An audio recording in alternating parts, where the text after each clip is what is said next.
밥 먹고 자고 싸고 전 사실 고기 냄새가 뭔지 몰랐거든요. 소위 미쳤다라고 7, 8년 뭐 이 정도 연차가 되면은 예. 이런 얘기까지 다 해도 되는 거나요?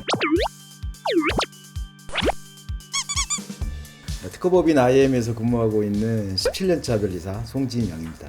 작년 56기로 합격을 해서 현재는 지스대학 4학년 재학 중인 진성원이라고 합니다.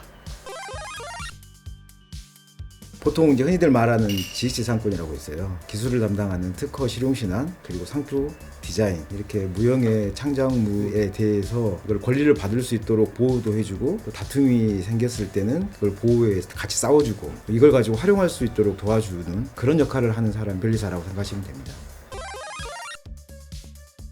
쉽게 설명을 하면 변호사는 어떤 사람과 사람 사이에 발생할 수 있는 일들, 이혼이라든가 상소, 다툼 이런 사람과 사람 사이에 발생하는 어떤 일들을 대리를 해서 처리해 주는 사람이 변호사라고 하면 변리사는 기술이나 상표, 지적 창작물을 사람을 대신해서 다퉈주고 대리해주고 이런 어떤 그런 것들을 보호해주는 역할 가장 큰 차이점이 그거라고 할 수가 있겠죠.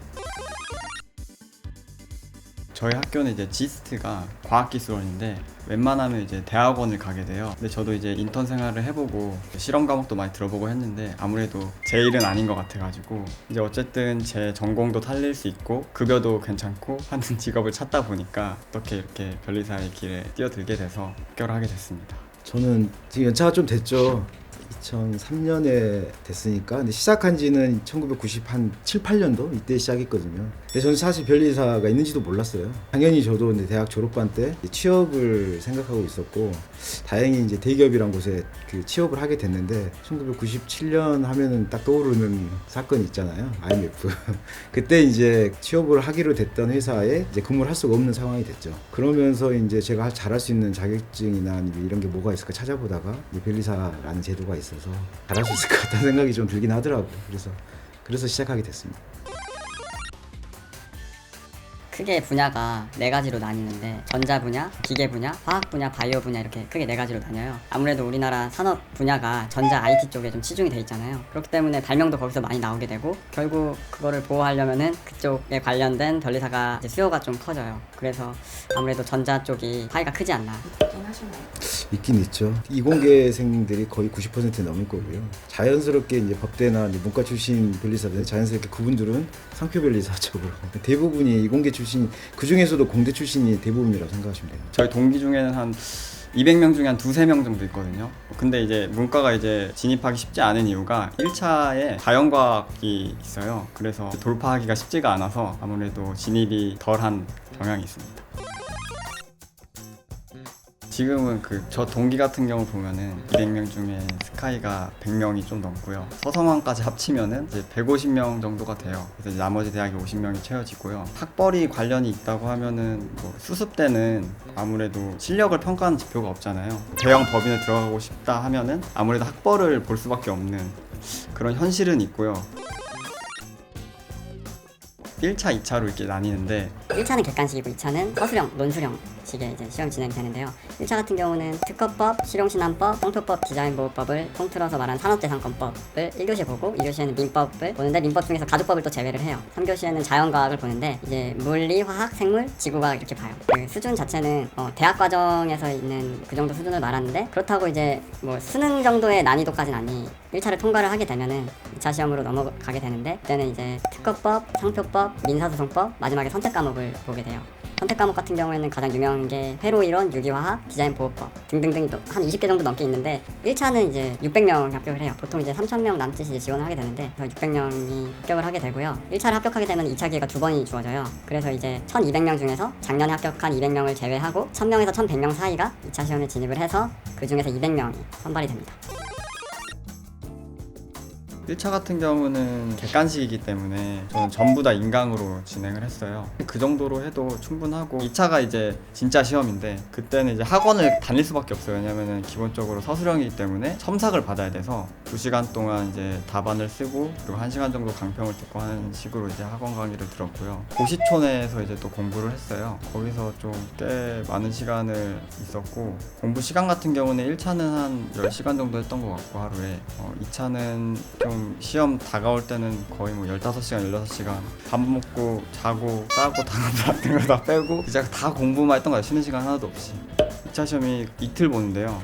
밤새서 보는 건 아니고 2시간씩 한 과목을 봐요. 그럼 이제 4과목이니까 총 8시간을 보게 되는데 둘둘 나눠가지고 답안지 보면은 비포 사이즈 16페이지가 있는데 그걸 이제 2시간 안에 다 채우는 그런 형식으로 진행이 돼요. 30페이지 쓰는 사람도 봤는데 저 같은 경우는 딱 한 답안지 하나 딱 채워가지고 그렇게 했던 것 같습니다.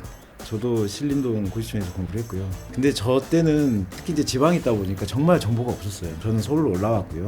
1, 2차 모두 저도 이제 신림동에서 그 생활을 했고요. 저는 인터넷 강의 세대가 아니잖아요. 그래서 그 효과를 잘 모르긴 하겠는데 적어도 2차는 스터디를 활용한 그런 공부법이 저는 유효하다고 생각을 하거든요. 생각나는 에피소드가 딱 하나 있는데 고시촌에 이제 고시식당이 있어요. 근데 지금은 이제 한 4,000원에서 5,000원 사이에 한 끼를 먹을 수 있는데 진짜 뷔페거든요. 그래서 근데 식재료가 진짜 너무 구린 걸 쓴 나머지 냄새가 너무 많이 나요. 저는 처음에 진짜 맛있다고 막 개걸스럽게 먹었는데 나중에 어느 순간 제가 고기 냄새를 맡고 전 사실 고기 냄새가 뭔지 몰랐거든요. 근데 이게 고기 냄새구나 하고 이제 그때부터 고기를 좀 멀리하기 시작해가지고 그래서 지금 마른 것 같아요. 그때 많이 말라가지고 아직 복구를 못했습니다. 저는 좀 늦게 시작했으니까 이런 거 있죠. 이게 떨어지면 이제 나이대로 치면은 이제 30대 초반이니까 이 공부한 내용을 가지고 이게 활용해서 다른 곳에 취업할 수 있는 그런 여건이 아니거든요. 이쪽 시험은 처음부터 다시 시작을 좀 해야 돼요. 그래서 떨어지게 되면 상당히 그 시간을 좀 잃어버리는 것 같고 주위에 이제 친구들 보면 다 취업하고 결혼하고 이제 그런 모습을 봤을 때 이제 스스로 작아지는 어떤 그런 거 그러니까 이런 어떤 느낌이 가장 좀 힘들었던 것 같고요. 제 생각에 시험을 망쳤다고 생각을 해서 기대를 하나도 안 하고 있었는데 인터넷에 들어가지도 않았어요. 그리고 9시에 수업이 있어서 수업을 듣고 있었는데 갑자기 카톡이 하나 와 있는 거예요. 이 시간에 나한테 카톡이 올 리가 없는데 뭐지 하고 딱 봤는데 합격했습니다 이렇게 문자가 온 거예요. 그래서 손을 벌벌벌 떨었어요. 이게 말이 되는 일인가? 수업 문을 박차고 나가서 바로 부모님한테 연락드리고 저도 4년 정도 한 것 같아요. 그러니까 1차 붙고 그해 2차 떨어지고 그다음 그 다음에 2차 떨어지고 다시 새로 봐서 1차 붙고 2차 떨어지고 그 다음에 붙었으니까 30대에 합격을 했죠. 30대 초반이라고 할 수 있죠. 가물가물한데 그래도 그 순간은 기억나긴 하네요. 지금은 인터넷으로 하긴 하는데 저희는 그때 그 ARS 했던 것 같아요. 수험번호 누구는 딱 그때 그 잠깐의 그 찰나 기억이 나네요. 연락 오시죠? 네? 연락 오시죠? 결혼정보회사에서 연락 많이 오는 것 같고요. 소개팅하고 미팅 같은 거는 진짜 많이 들어와요. 심한 형을 한번 예를 들어보자면 진짜 하루 걸러 진짜 소개팅 나가는 형도 있고 그냥 직업만 듣고 지금은 이제 바로 정식 변리사 자격증은 안 나오고요. 겨울에 연수원에 들어가서 집합교육 250시간을 받고 특허 법인이나 특허 법률사무소에 들어가서 6개월 동안의 수습 기간을 거치고 변리사회에서 승인이 떨어져야 정식 변리사 자격증이 나오게 됩니다. 연수 기간 때는 이제 변리사로서의 이제 실무적인 일들을 이제 배우게 되는데요. 사실 그런 거보다 9시부터 6시까지 그 공부를 하게 되는데 그 이후에 동기들끼리 다 같이 나가서 밤새 노는데 대학교 1학년 때 생각보다 더 즐겁게 했던 것 같아요. 아마 합격하신 분들이라면 다 공감을 하실 것 같아요. 그리고 이제 그 자격증 시험이기 때문에 200만 원 가량을 내고 연수를 들어야 되고요. 그런데 이제 동기들 중에 미리 특허 법인이나 법률 사무소에 들어가신 분들은 거기서 조금 지원을 해줘가지고 조금 편하게 다니는데 저 같은 이제 학생 신분은 이제 생돈을 내고 다녀야 되는 그런 현실입니다.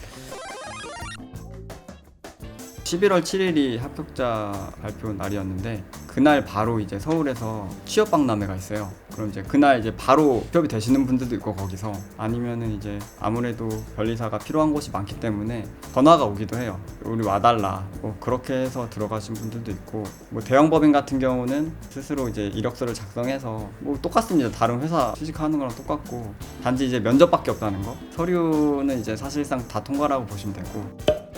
1년 수습 생활을 하고 끝나자마자 개업을 했거든요. 그래서 제 동기들 사이에서는 좀 소위 미쳤다라고 미친 거 아니야 라는 얘기를 좀 들은 편이었는데, 그때는 개업을 염두에 두는 변리사들이 굉장히 많았었어요. 그래서 한 3년 정도 지나거나 아니면 한 5년 정도 지나면 당연히 개업을 해야 된다라는 그런 게 좀 형성이 좀 되어 있던 시기였고요. 저는 처음부터 개업을 염두하고 있었기 때문에 노하우가 전혀 없죠. 전혀 없고 소위 말하는 맨땅이 한 거죠. 저도 이제 개업은 서울에서 시작했거든요. 근데 이제 장점이 컴퓨터만 있으면 개업을 할 수 있어요. 컴퓨터하고 이제 사무 공부만 있으면 개업을 할 수가 있기 때문에 뭐 초기 투자금이 뭐 많이 소요되거나 뭐 그런 직업은 아니거든요. 우리 대한변리사에서 계속 그 얘기를 했어요. 이거 정확하지 않는 데이터의 오류 이런 정보를 좀 게재하지 말아달라. 근데 그건 정말 데이터 오류가 맞고요. 일반 그 셀러리맨하고 똑같다고 생각하시면 돼요. 그리고 이제 연봉 상승 속도가 좀 빠른 편이에요. 동기들 형 누나들 보면은 5천 초중반대를 보는 걸로 알고 있어요. 매년 상승률 한 1,000만 원.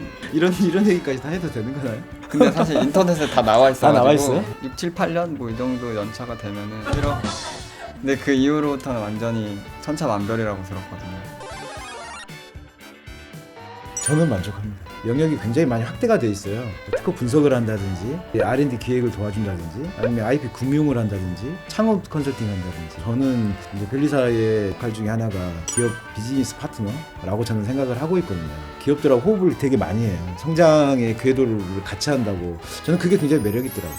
가면 갈수록 저는 초창기 때보다 이제 17년 차 되는데 만족도는 더 높아지는 것 같고요. 그래도 10점은 주기는 어렵고요. 9점 정도는 줄 수 있지 않을까. 굉장히 셉니다. 책상에 앉아서 뭔가 창작을 해야 되고 뭐 대응을 해야 되고 이러는 집중을 좀 많이 해야 되는 일이니까 전형적인 일이 거의 없어요. 다 매번 조금씩 다 다르고 새로운 기술을 접해야 되고 또 새로운 해결책을 제시를 해야 되고, 이래서 기존에 알았던 정보들을 가지고 계속 또 활용하고 그러다기보다는 새로운 걸 계속 알아야 되거든요. 동기 형 누나들만 봐도 죽으려고 그러거든요 지금. 맨날 12시에 퇴근하고 지금 저도 상당히 걱정이 됩니다. 그게 정해져 있지는 않고요. 그 정해지면 안 됩니다.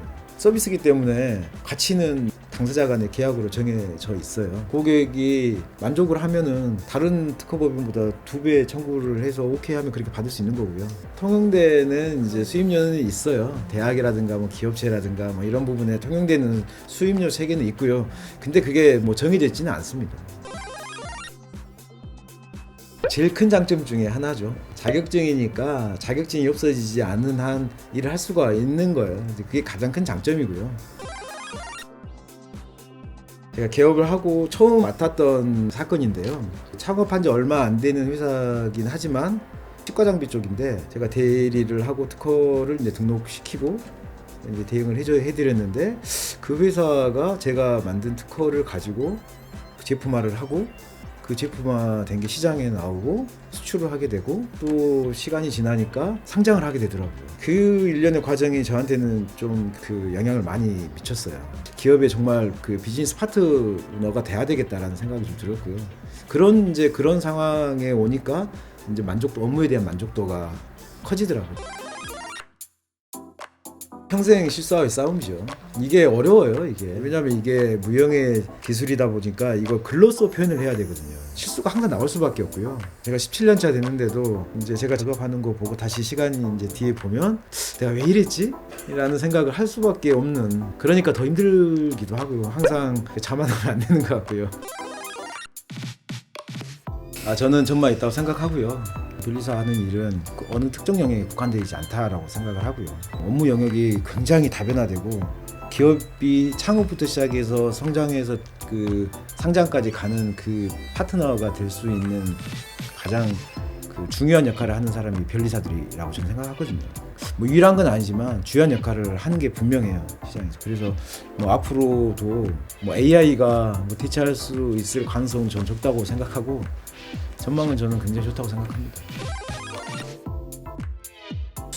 자신 없으면 도전하지 마라, 이런 거. 너무 힘드니까 여기 준비하는 과정이. 지금 생각해도 저는 이제 고시촌 방향으로는 이제 눈도 안 돌려주거든요. 저는 너무 힘들어가지고 서울대 입구역을 지나가면서 눈을 감아요. 보기도 싫어가지고. 그 정도로 진짜 힘든 시험인데, 물론 이제 이미 진입하신 분들한테는 진짜 열심히 하시라는 말밖에는 방법이 없는 것 같아요. 진짜 엉덩이 싸움이라, 얼마나 앉아있느냐, 얼마나 공부하느냐 이거의 싸움이라, 그래도 하시다 보면은 좋은 결과 있을 테니까 끊임없이 열심히 해주셨으면 좋겠습니다. 더 궁금하신 점이 있으시면 아래 댓글로 남겨주시고 구독과 좋아요, 알림 설정.